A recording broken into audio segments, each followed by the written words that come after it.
We are continuing our conversation with birthday girl Margaret Atwood. Our Kathleen Shannon spoke with her when she was promoting a book called The Year of the Flood in 2010. Atwood was already famous for her insightful depictions of societies where things had gone wrong and before it had been adapted for television.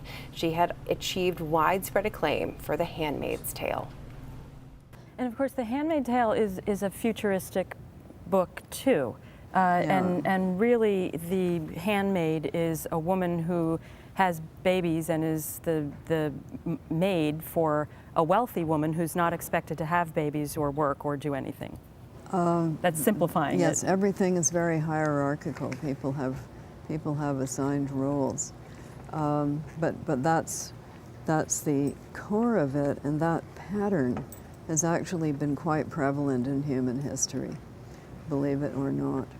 I think the book came out of questions, all books come out of questions you ask yourself, and one of them was, if you wanted to do a totalitarian takeover of the United States, how would you do it? I mean, The Handmaid's Tale was certainly a dystopia, particularly for women.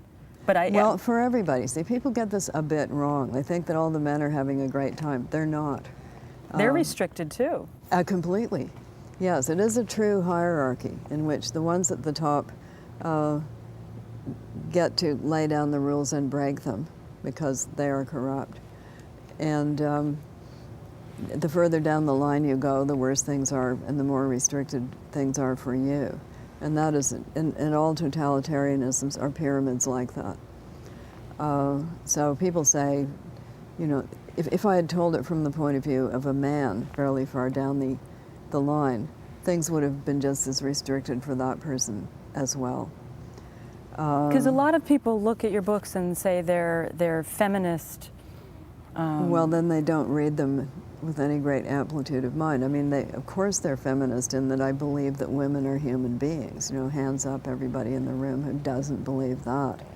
And then we take that further and further back in history to see where we've been, and we get people to say, all right, if you believe there are such things as souls, do you think that women have them as well as men?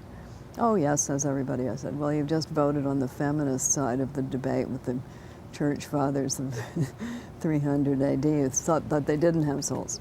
Do you think they should be able to read? Do you think that they should be able to have an education? Do you think that they should be able to have jobs? Do you think they should be able to control their own bank accounts? And all down the line. And all we have to do to get to The Handmaid's Tale is reverse a few of those steps, because we will be right back to that point when things were a lot worse for women, and that is not so very long ago. But if by feminist you mean all women are wonderful, all men are terrible, no, I went to school. No, it's not well, true. and I've always felt reading your books that the men were just as restricted. Well, most of the men. with it, in The Handmaid's Tale, absolutely.